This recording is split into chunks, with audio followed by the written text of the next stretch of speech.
আমি সোহম বলছি, বিশ্ব বাঙালির একান্তই নিজস্ব পডকাস্ট।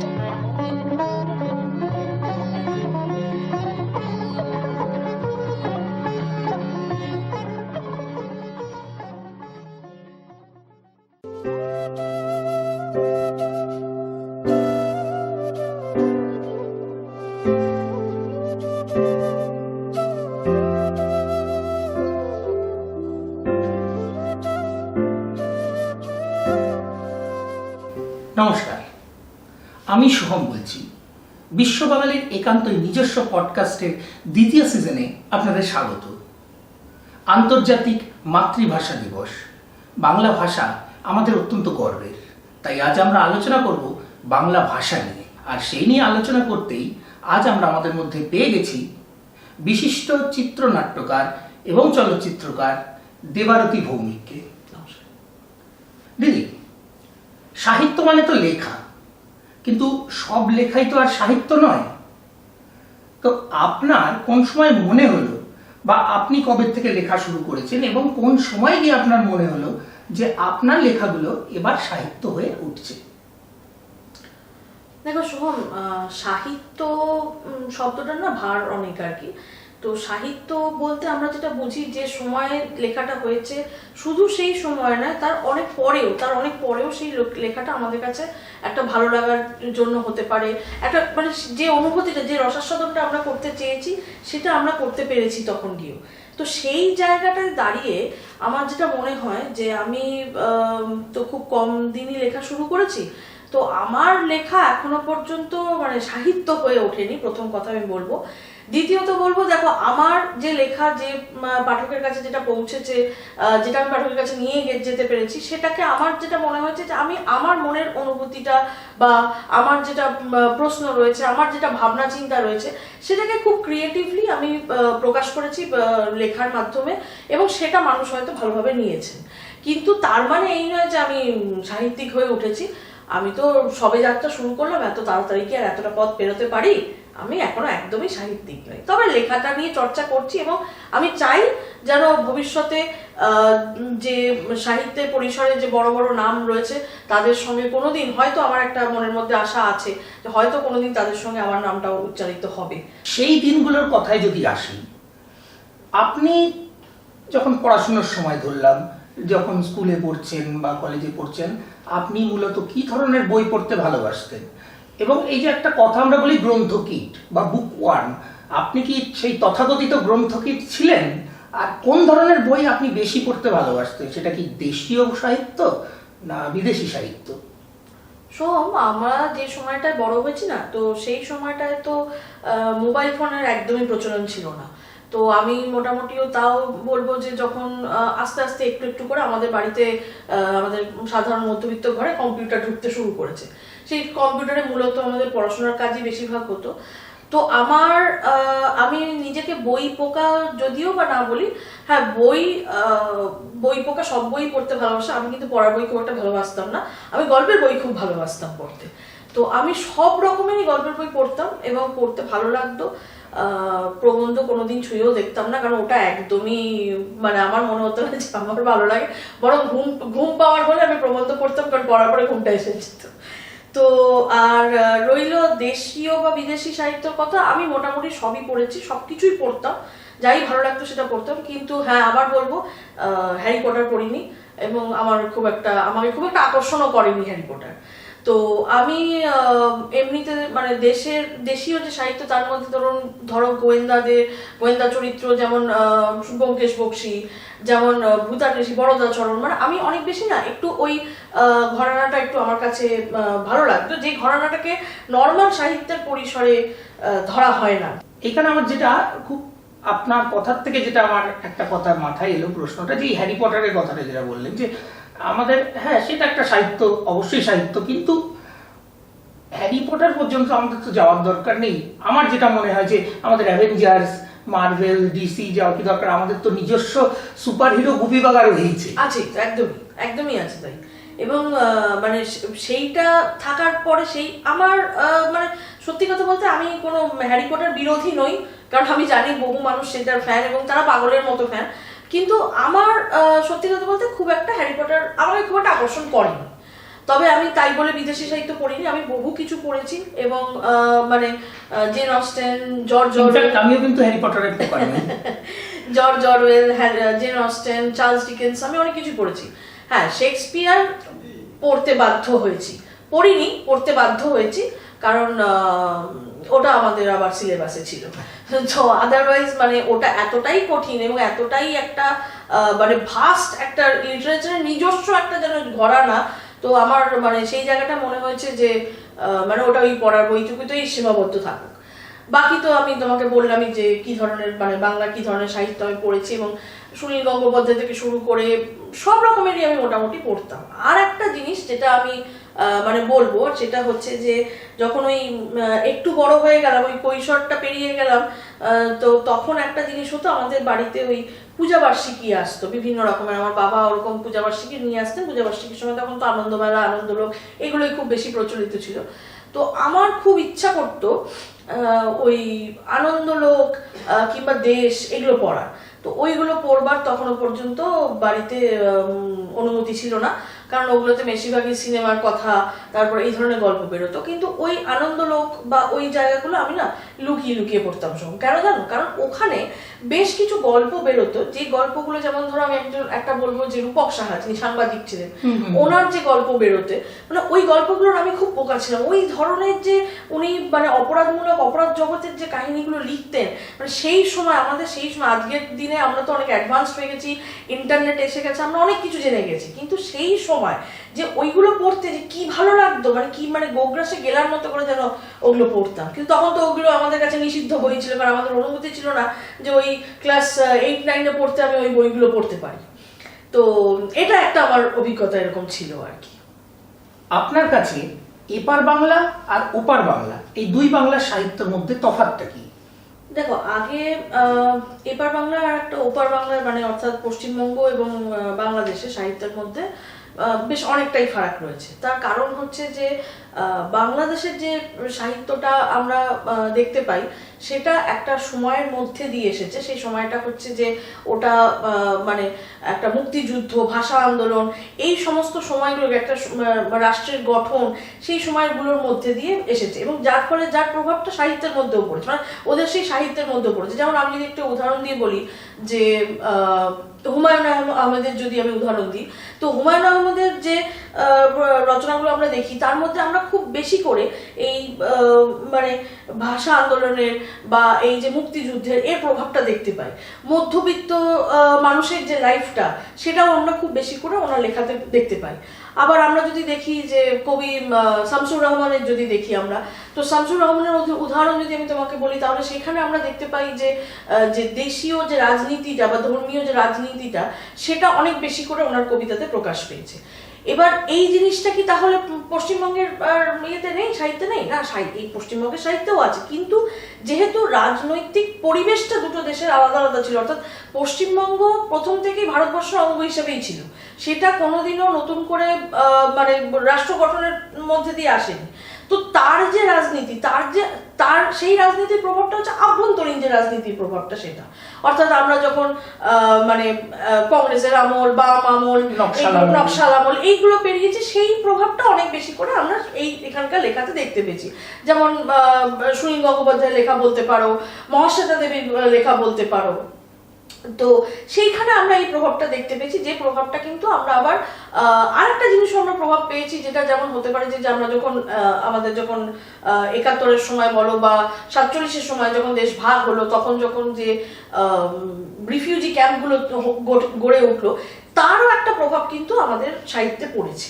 এবং আরেকটা জিনিস যেটা মোটামুটি আমি বলবো যে এই একটা জায়গা হয়তো দুটো দেশের সাহিত্যকে মিলিয়ে দিয়েছে, সেটা হচ্ছে যে দুটো দেশের সাহিত্যের মধ্যে মধ্যবিত্ত মানুষের যে চিন্তা ভাবনা, যে সমাজধারাটা, সেটা কিন্তু দুই দেশের সাহিত্যের মধ্যে খুব ভালো করে মানে আমরা দেখতে পাই আর কি।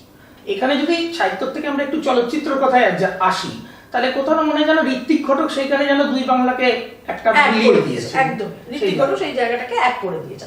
যেখানে মানে এবং আমরা এটা মানে এটা একটা জায়গা যেটা আমি কমন বললাম যে দুটো দেশের সাহিত্যের মধ্যে, এটা শুধু দুটো দেশ নয়, এটা ইনফ্যাক্ট আমি তোমাকে বলবো বিশ্ব সাহিত্যের যে কোনো জায়গাতেই তুমি যাও না কেন, মানে রাজনীতির প্রভাবটা, মানে সেই দেশের সামাজিক যে পরিকাঠামোটা এবং যে রাজনীতিটা, এটা অত্যন্ত মানে বেশিভাবে সাহিত্যে প্রভাব ফেলে।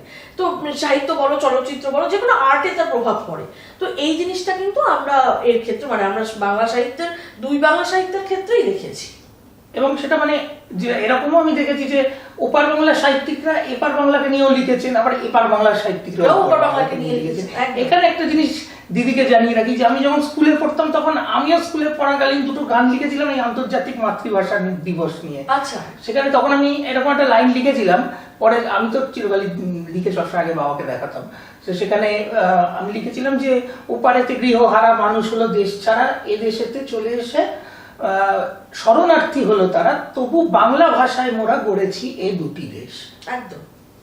এবং এটা তো মানে সত্যি কথা বলতে মানে কি বলবো, এই যে ভাষার ওপরে মানে একটা ভাষাকে কেন্দ্র করে একটা এত বড় আন্দোলন হয়ে যাওয়া, এটা তো মানে অন্য কোনো ভাষায় হয়েছে বলে অন্তত আমি তো জানি না, মানে আমার জানা নেই, হয়তো অন্য কোনো ভাষাতে হয়েছে কিনা, কিন্তু বাংলা ভাষাকে কেন্দ্র করে একটা এত বড় আন্দোলন, এটা মনে হয় না অন্য কোনো ভাষা দেখাতে পেরেছে বলে। আমার তো মনে হয় আর কোনো ভাষা নেই, মানে বাংলা ভাষাকে যেমন মিষ্টতম ভাষাও বলা হয়, আমার তো মনে হয় সবচেয়ে শক্তিশালী ভাষা বোধহয় বাংলা, একদম, যা সারা পৃথিবীকে নাড়িয়ে দিয়েছিল। হ্যাঁ, সারা পৃথিবীর সবাই তাদের ভাষা মানে প্রত্যেকে যে যার মাতৃভাষাকে সেলিব্রেট করছে 21শে ফেব্রুয়ারিতে এসে। রবীন্দ্র চর্চা তো এপার বাংলা ওপার বাংলা দুই বাংলাতেই হয়েছে।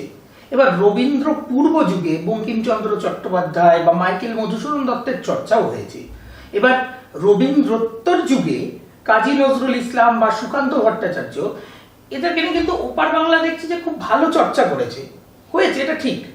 আমরাও এই কথা ঠিক যে আমরাও এপার বাংলায় তারাশঙ্কর বন্দ্যোপাধ্যায়, বিভূতিভূষণ বন্দ্যোপাধ্যায়কে নিয়ে যথেষ্ট চর্চা করেছি, কিন্তু সেটা করলেও আমাদের এই এপার বাংলায় ওই ওপার বাংলার মতন ওই কাজী নজরুল ইসলাম বা সুকান্ত ভট্টাচার্য এদেরকে নিয়ে ওখানে যা চর্চা হয়েছে, আমরা ততটা মানে সেই ম্যাগনিটিউডে আমরা কেন বা সেই তীব্রতায় কেন আমরা সেই চর্চাটা করতে পারলাম না? আপনার কি অভিমত?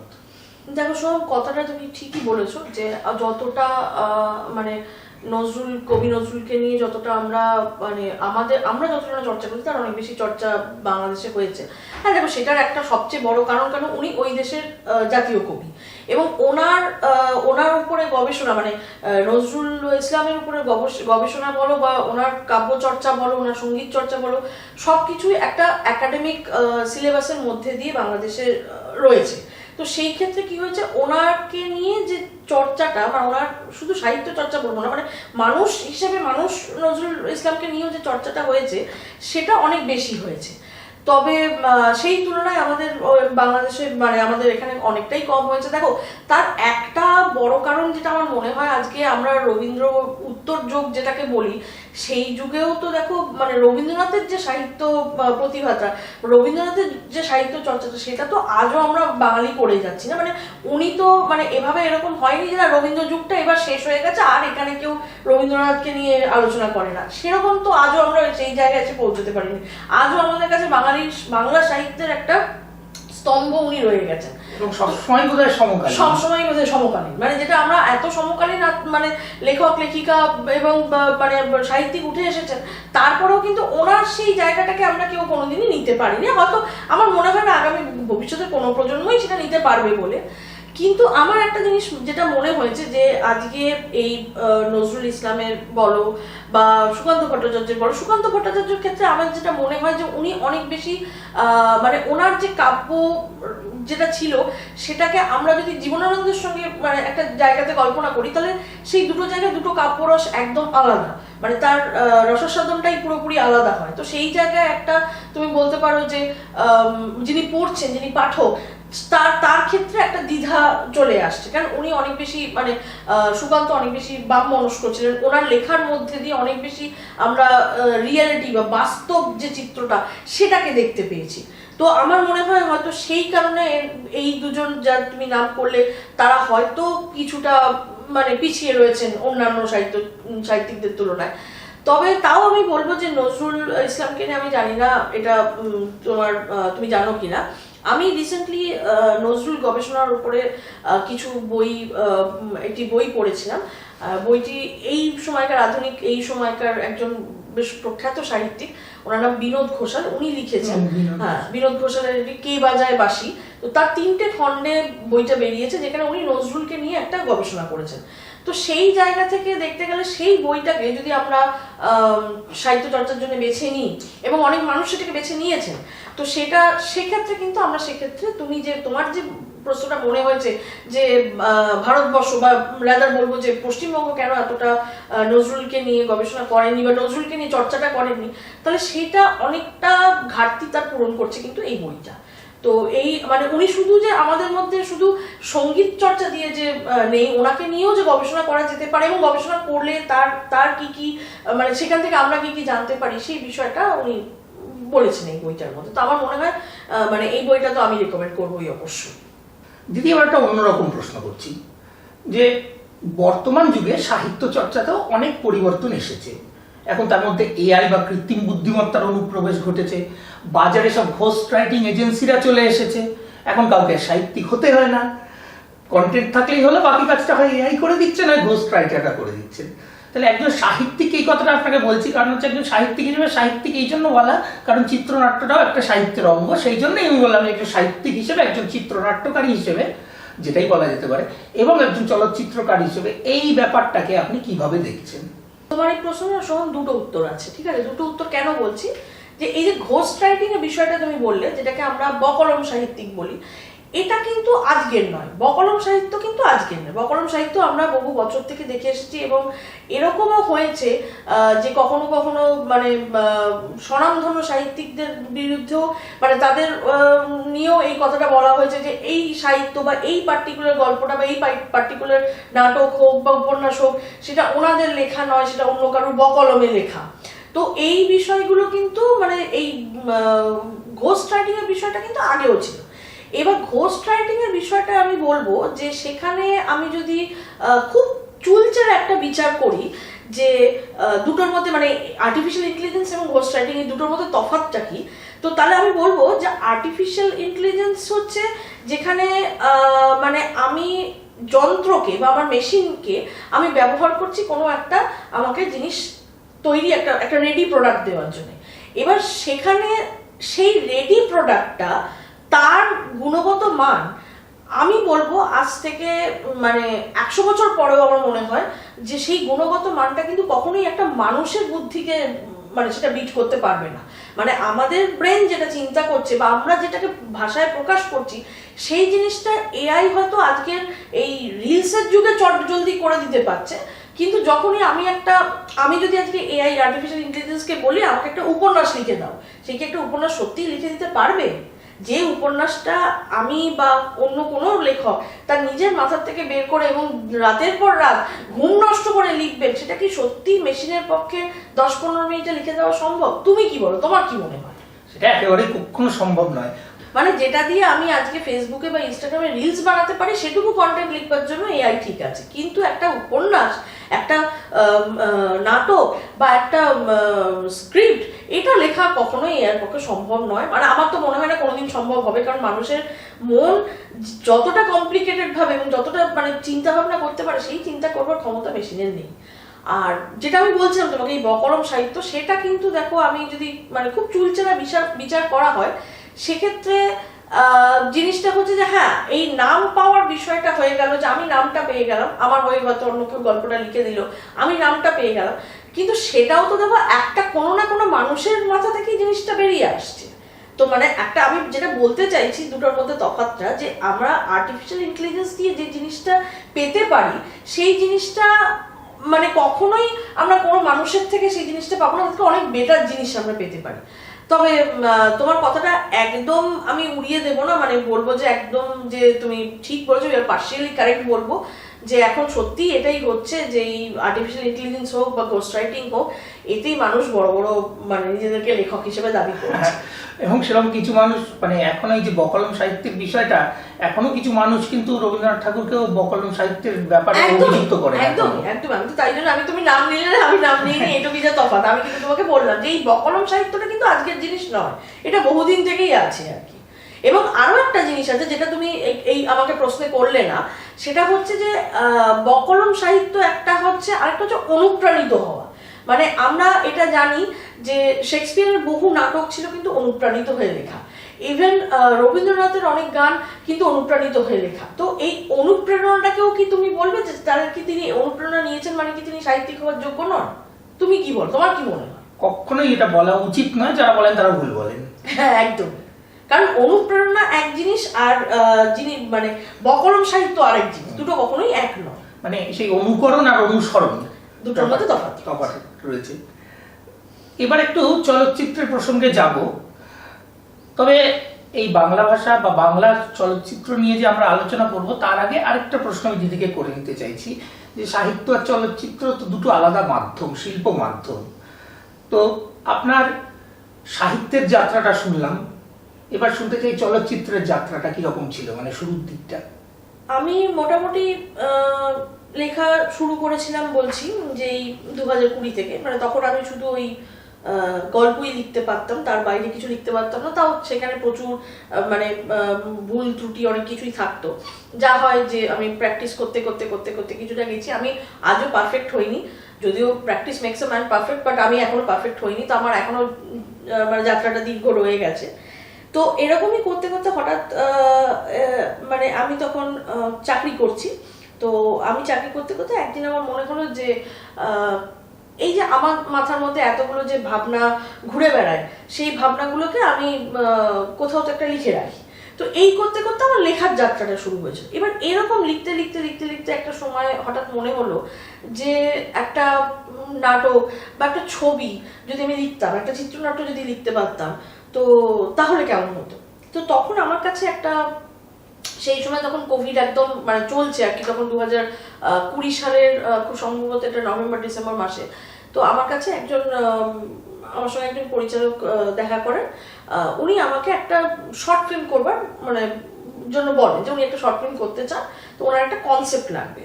তো আমি ওনার সঙ্গে তারপরে কথা বলি এবং সেখানে একটা কনসেপ্ট নিয়ে কথা হয়। তো যেহেতু সেই সময়টা কোভিড একটা খুব বড় মানে আমাদের জীবনের একটা অঙ্গ হয়ে গেছিল, তো সেই সময় কথা বলে ঠিক হয় যে আমরা এমন একটা কিছু কনসেপ্ট আমরা কনসিভ করবো যেখানে এই কোভিডটা একটা মূল জায়গা হবে। তো এটা নিয়ে ভাবতে ভাবতে আমি একটা ছোট গল্প ভাবি এবং সেই ছোট গল্পটা আমি ছোট গল্প আকারে ওনাকে আমি দিই পরিচালককে। তো উনি পড়ে বলেন যে দিদি আপনি একটা কাজ করুন, আপনি এটা স্ক্রিপ্টটা করুন না, তাহলে আমার মনে হয়, কারণ এই গল্পটা আপনি কিভাবে দেখেছেন, মানে আপনি কিভাবে কি ভাবনা চিন্তাটা করেছেন, সেটা আমরা তাহলে স্ক্রিপ্টটা হলে বুঝতে পারব। তো সেই আমার যাত্রা শুরু স্ক্রিপ্ট লেখার। তো সেটা একটা ছোট ছোট ছবির জন্য আমি স্ক্রিপ্ট লিখেছিলাম। ওটা ওই 2020 সালে, ওটার নাম ছিল চুপ কথা। চুপ কথা কেন, কারণ ওখানে একটা ছোট্ট বাচ্চার গল্প ছিল আর কি। একটা বাড়ির মধ্যে, একটা ফ্ল্যাট বাড়ির মধ্যে সে, তার বাবা মা আর বাচ্চাটি থাকে।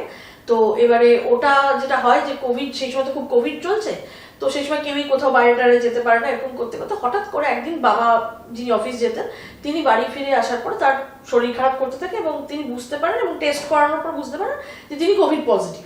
কিন্তু এবং তার যে ওয়াইফ মানে অর্থাৎ বাচ্চাটির যে মা, সেও কোভিড পজিটিভ। তো ওরা দুজনে একটা ঘরে ওরা চলে যায়, একটা ঘরে নিজেদেরকে বন্ধ করে রাখে, তখন যেটাকে কোয়ারেন্টাইন বলা হতো। তো সেইটা করে রাখে, কিন্তু বাচ্চাটির যেহেতু কোভিড ছিল না, তো বাচ্চাটিকে তাই জন্য ওরা আলাদা করে রেখে দেয়। এবার এই বাচ্চাটি ছিল হচ্ছে মূকবধির, তাই জন্যই নামটা দেওয়া ছিল চুপ কথা, অর্থাৎ তো ও ছিল মূকবধির। তো সেইটা নিয়ে একটা খুব বলবো একটা ইমোশনাল একটা স্টোরি ছিল। তো সেইটা হচ্ছে আমার জার্নি শুরু হলো। আমরা আজকে যেহেতু শুরুটা করেছিলাম বাংলা ভাষাকে দিয়েই, আন্তর্জাতিক মাতৃভাষা দিবস উপলক্ষে, কিন্তু কথায় কথায় আমরা যখন এখন আস্তে আস্তে সাহিত্য, চলচ্চিত্র সব বিষয়তেই এসে গেছি, তাই চলচ্চিত্র বিষয়ক আরেকটা আমার প্রশ্ন যে চিত্রনাট্য তো একটা চলচ্চিত্রের মেরুদণ্ড। এবার চিত্রনাট্য যে সবসময় সাহিত্য নির্ভরই হতে হবে এমন কোনো কথা নেই, কারণ আমরা দেখেছি দ্য গ্রেট ডিক্টেটর বা দ্য সেভেন সিল, এইসব কালোজয়ী যে ছবি, সেগুলোর চিত্রনাট্যটা কোনো সাহিত্য নির্ভর নয়। আবার অন্যদিকে পথের পাঁচালী হতে পারে বা দ্য সোলারিস হতে পারে, এগুলো আবার সব অ্যাডাপ্টেড, সব বিভিন্ন সাহিত্য থেকে অ্যাডাপ্ট করা। তো এই যে দুই ধরনের যে চিত্রনাট্য, মৌলিক চিত্রনাট্য এবং সাহিত্য নির্ভর চিত্রনাট্য, এই দুটোর মধ্যে কোন ধরনের চিত্রনাট্য লিখতে আপনি বেশি স্বাচ্ছন্দ্য বোধ করেন? দেখো, সাহিত্য নির্ভর বা অ্যাডাপ্টেড স্ক্রিন প্লে যেটা, তো সেটা একটা সুবিধা থাকে যে সেখানে হচ্ছে অলরেডি আমরা সেই সেই ভাবনাটা পেয়ে গেছি, সেই সেই সেই গল্পটা জানি, তার কিভাবে যিনি লেখক লিখেছেন তার কি ভাবনা। তো সেইখানে আমরা একটা বলতে পারো যে একটা ভাবনার একটা ফিলিং যেটা আমরা বলি, সেটার একটা ইমোশনের একটা সহায়তা আমরা, মানে একটা হেল্প আমরা পেয়েই থাকি। কিন্তু যেটা আমরা মৌলিক স্ক্রিপ্টে পাই না, সেখানে আমাদেরকেই পুরোটা চিন্তা করতে হয় যে একটা গল্পকে আমি যখন মানে বইয়ের পাতায় যখন পাঠক পড়ে, তখন তার যে ফিলিং হয় তার থেকে অনেক বেশি করে তিনি কিন্তু নিজেকে একাত্ম বোধ করেন যখন তিনি একটা অডিও ভিজুয়াল কিছু দেখেন। তো এই যে অডিও ভিজুয়াল মিডিয়ামটা, যেটা যে অডিও ভিজুয়াল মিডিয়ামটা আমি মানে মানুষের কাছে পৌঁছে দিচ্ছি, দর্শককে পৌঁছে দিচ্ছি, তো তখন তারা যেটা দেখছেন সেক্ষেত্রে আমি বলবো মৌলিক লেখাটা অনেক বেশি চ্যালেঞ্জের। কারণ এই কারণেই চ্যালেঞ্জের, আমি যেটা মনে ভাবছি সেটাই কি ছবির পর্দায় ফুটে উঠছে। কারণ এইখানে তো ভাবনাটা আমি কারোর সঙ্গে শেয়ার করতে পারিনি, যেহেতু সেটা অ্যাডাপ্টেড স্ক্রিন প্লে নয়, আমি ভাবনাটা কারোর সঙ্গে শেয়ার করতে পারিনি। আমি ভাবনাটা শেয়ারই করছি আমার ছবির পর্দায় কি ফুটে উঠছে তার উপরে। তো এটা আমার মনে হয় যে মৌলিক স্ক্রিন প্লে লেখাটা অনেক বেশি tough rather than adapted screenplay. এবার হ্যাঁ, অ্যাডাপ্টেড স্ক্রিন প্লেতেও কি টাফনেস থাকে না? অবশ্যই টাফ থাকে। সেটা কিরকম টাফ থাকে, যে হয়তো আজ লেখক যেটা ভেবে লিখেছেন, আমার ভাবনাটা কোথাও গিয়ে সেই একই জায়গাতে যাচ্ছে না, একটা সমান্তরাল লাইনে একটু অন্যদিকে যাচ্ছে।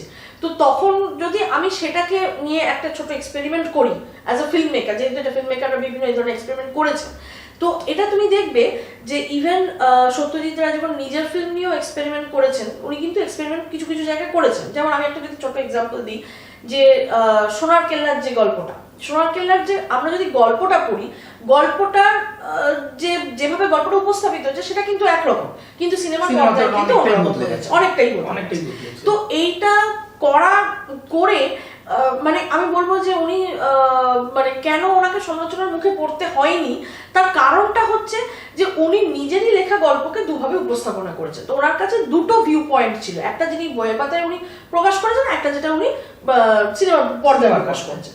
কিন্তু যখন উনি এই সেম জিনিসটা আমি বলছি, যখন উনি চিড়িয়াখানা নিয়ে কাজ করেছিলেন সত্যজিৎ রায়, তখন দেখবে হ্যাঁ শরদিন্দু বন্দ্যোপাধ্যায় যখন চিড়িয়াখানা নিয়ে কাজ করেছেন, সেটাও তো একটা কালজয়ী উপন্যাস ছিল।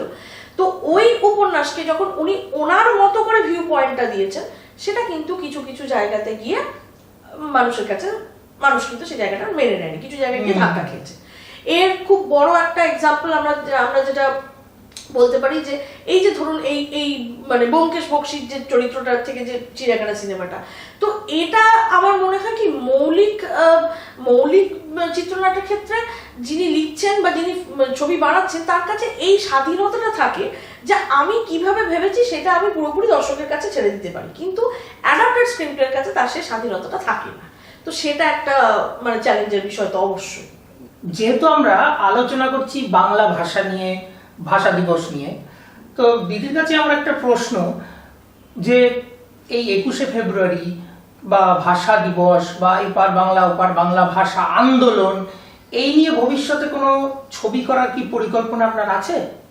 আমি গত 2024-এ একটা ছবির স্ক্রিপ্ট করেছিলাম, তো ওটা শুটিংও হয়ে গেছে, ওটা পোস্ট প্রোডাকশনে আছে, কিছু বিভিন্ন কারণে ওটা একটুখানি আটকে আছে। বাট ওই ছবিটা নিয়ে যদি কথা বলি, ছবিটার নাম হচ্ছে কাঁটাতার, এবং ওই ছবিটা সম্পূর্ণভাবে আমার তৈরি হয়েছে যে 1971 সালের মুক্তিযুদ্ধের সময়কার, মানে এই ভাষা আন্দোলনের সময় মুক্তিযুদ্ধ, এই যে পুরো চ্যাপ্টারটা, এই যে পুরো সময়টা, এবং সেখান থেকে যে মানে হিন্দু শরণার্থীদের হিন্দু মানে বাংলাদেশি হিন্দুদের কলকাতায় পালিয়ে এসে শরণার্থী হয়, এই পুরো একটা জার্নির একটা ঘটনা রয়েছে। এবং ঘটনাটা হচ্ছে যে একজন কাপলের মধ্যে, একটি ছেলে একটি মেয়ের মধ্যে, যারা খুব সুখে বাংলাদেশে বাস করতো এবং একটা খুব ভালোভাবে সেখানে থাকতো, কিন্তু সেই জায়গাটা তাদের এই যে অস্থির পরিস্থিতিটা 1971 সালে তৈরি হয়, স্পেশালি মানে যে সময়টা যে পূর্ব পাকিস্তান যখন স্বাধীন হতে চাইছে এবং তখন যে টার্মোয়েলটা, যে পলিটিক্যাল টার্মোয়েলটা ওখানে তৈরি হয়, সেই জায়গাটার উপর ভিত্তি করে আমার একটা ছবি আমি এটা করেছি এবং আশা করছি, খুব আশা আছে যে এই বছরের মধ্যে আমার মানে সেই ছবির যা জট রয়েছে সেগুলো সব কেটে যাবে এবং ছবিটা আসবে। ছবিটার নাম কাঁটাতার। এবং এই ছবিটা অ্যাকচুয়ালি একটা জিনিস শেখায় যে প্রেম বা ভালোবাসা কখনোই কোনোদিন কোনো মানে যে বর্ডার, যে সীমারেখা যেটাকে আমরা বলি, বা দেশের যে সীমা, সেটাকে মানে না। তো সেটা আমার মনে হয় ছবিটা আসলে পরে, এটা দুই বাংলার জন্যই লেখা ছবি। তো এখানে কোনো মানে এরকম নয় যে কি বলবো, মানে এটার সঙ্গে ভাষা আন্দোলন, মুক্তিযুদ্ধ, এই বিষয়গুলো খুব ওতপ্রোতভাবে জড়িত রয়েছে ছবিটার সঙ্গে। তো দেখা যাক সেই ছবিটা, আশা করি যদি বছর আসে, তোমাদের সবার উইশেস থাকুক আমার সঙ্গে। তাহলে দর্শক বন্ধুরা মনে রাখবেন, কাঁটাতার আর কিছুদিনের মধ্যেই হলে আসবে, আপনারা অবশ্যই যাবেন, আমিও যাব। আমরা শেষ করব একটা র্যাপিড ফায়ার রাউন্ড দিয়ে। রবীন্দ্রনাথ না নজরুল? রবীন্দ্রনাথ। ফিল্ম না ওয়েব সিরিজ? Film, always. কলম দিয়ে লেখা নাকি ল্যাপটপে টাইপ করা? ইচ্ছে তো করে কলম দিয়ে লিখতে, কিন্তু মানে ল্যাপটপে লেখাটা অনেক বেশি অ্যাডভান্টেজিয়াস এবং ইজি। সিনেমা হল না হোম থিয়েটার? ডিপেন্ড করছে সঙ্গের মানুষটাকে। এবার তিনটে বলছি, গদ্য, পদ্য এবং প্রবন্ধ। গদ্য অলওয়েজ। কলকাতা নাকি মফস্বল শহর? কাজের সূত্রে হলো কলকাতা, কিন্তু না হলে মফস্বল শহর অবশ্যই একটা তো টানে, কারণ আমি নিজে মফস্বলের লোক। তো আমার কাছে মফস্বলের শহর অবশ্যই টানবে। আমি জলপাইগুড়ির মেয়ে, মানে জলপাইগুড়িতে আমার জন্ম হয়েছিল, কিন্তু তারপরে আমি মানে নর্থ বেঙ্গল এবং অন্যান্য জায়গাতে, মানে কলকাতা থেকে বাইরে অনেক থেকেছি, কিন্তু তারপরে একটা দীর্ঘ সময় অবশ্য কলকাতাতেই আছি। তো সেই ক্ষেত্রে বলবো যে কার্যসূত্রে হলে কলকাতা অবশ্যই, কিন্তু তা না হলে মফস্বল। টলিউড না বলিউড? কঠিন প্রশ্ন। বাংলাকে এগিয়ে রাখলে টলিউড আগে। এই ছিল আমাদের আজকের পর্ব। আমাদের মধ্যে উপস্থিত ছিলেন চলচ্চিত্রকার, চিত্রনাট্যকার দেবারতী ভৌমিক। দিদিকে অসংখ্য ধন্যবাদ আমাদের এই মূল্যবান সময়টুকু দেওয়ার জন্য। দিদির ছবি কিছুদিনের মধ্যেই আসছে, কাঁটাতার, আমরা সবাই দেখতে যাব। আর নজরবন্দির কথা তো আগের পর্বে বলেইছি, তাই দুটো ছবির জন্যই দিদিকে অনেক শুভকামনা আমার তরফ থেকে, এবং আমি সোহম বলছি পরিবারের সকলের তরফ থেকে। ভাষা দিবস, ভাষা আন্দোলন 21শে ফেব্রুয়ারি, আমার ভাইয়ের রক্তে রাঙানো 21শে ফেব্রুয়ারি আমরা ভুলতে পারি না। আমরা আসুন একসাথে বাংলার জয়গান গাই এবং বলি জয় বাংলা। বিশ্ব বাঙালির একান্তই নিজস্ব পডকাস্ট, আমি সোহম বলছি।